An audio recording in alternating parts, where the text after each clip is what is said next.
اعوذ باللہ من الشیطان الرجیم بسم اللہ الرحمن الرحیم۔ سورہ محمد آیات نمبر 1 تا 12 میں رسول اللہ صلی اللہ علیہ وآلہ وسلم اور مسلمانوں کی مدینہ ہجرت کے بعد اللہ کی طرف سے فیصلے کا اعلان کہ جن لوگوں نے کفر کا راستہ اختیار کیا ان کے تمام اچھے اعمال ضائع ہو جائیں گے، جبکہ اہل ایمان کے گناہ معاف کر دیے جائیں گے۔ اہل ایمان کو ہدایت کہ اگر کفار سے جنگ کی نوبت آئے تو ہر ممکن طریقے سے انہیں کچل دو۔ اہل ایمان کا ٹھکانہ جنت ہوگا، جبکہ منکرین جہنم میں ہوں۔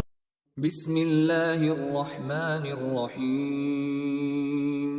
الذین کفروا وصدوا عن سبیل اللہ اضل اعمالهم۔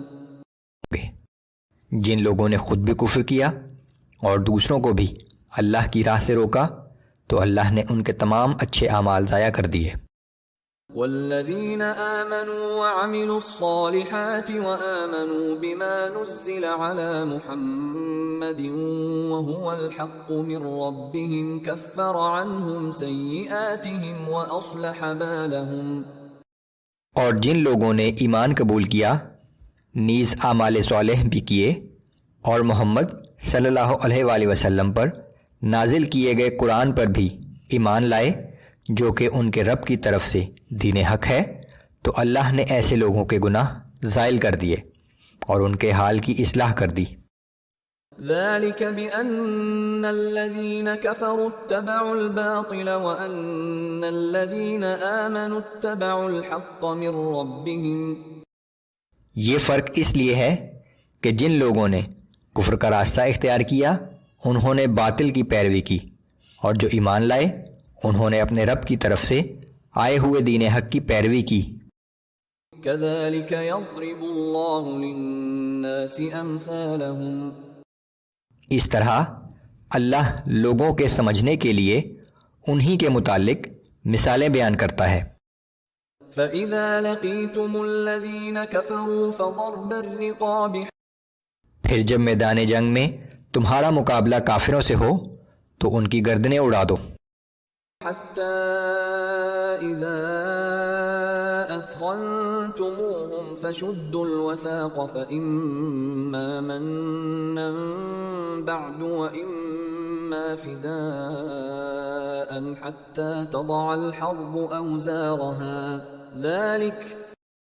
یہاں تک کہ جب انہیں اچھی طرح کچل دو تو پھر باقی کفار کو مضبوطی سے باندھ کر قید کر لو۔ پھر جب جنگ بالکل ختم ہو جائے تو ان قیدیوں کو احسان کر کے بلا معاوضہ چھوڑ دو یا فدیہ لے کر آزاد کر دو، یہی حکم ہے۔ وَلَوْ يَشَاءُ اللَّهُ لَانتَصَرَ مِنْهُمْ وَلَكِنْ لِيَبْلُوَ بَعْضَكُمْ بِبَعْضٍ۔ اور اگر اللہ چاہتا تو ان کافروں سے خود ہی انتقام لے لیتا، لیکن اس نے جہاد کا حکم اس لیے دیا تاکہ تمہیں ایک دوسرے کے ذریعے آزمائے، کہ اس دنیاوی زندگی کا مقصد ہی انسان کا امتحان ہے۔ وَالَّذِينَ قُتِلُوا فِي سَبِيلِ اللَّهِ فَلَن يُضِلَّ أَعْمَالَهُمْ۔ اور جو لوگ اللہ کی راہ میں قتل کیے جائیں گے اللہ ان کے اعمال ہرگز ضائع نہ کرے گا۔ سَيَهْدِيهِمْ وَيُصْلِحُ بَالَهُمْ۔ اللہ ان کی رہنمائی فرمائے گا اور ان کا حال درست کر دے گا۔ وَيُدْخِلُهُمُ الْجَنَّةَ عَرَّفَهَا لَهُمْ۔ اور انہیں اس جنت میں داخل کرے گا جس کے اوصاف انہیں بتا دیے گئے ہیں۔ یا ایہا الذین آمنوا ان تنصروا اللہ ینصرکم ویثبت اقدامکم۔ اے ایمان والو، اگر تم اللہ کے دین کی مدد کرو گے تو وہ بھی تمہاری مدد کرے گا اور تمہیں ثابت قدم رکھے گا۔ والذین کفروا فتعسا لهم واضل اعمالهم۔ اور جن لوگوں نے کفر کیا ان کے لیے تباہی ہے اور اللہ ان کے اعمال ضائع کر دے گا۔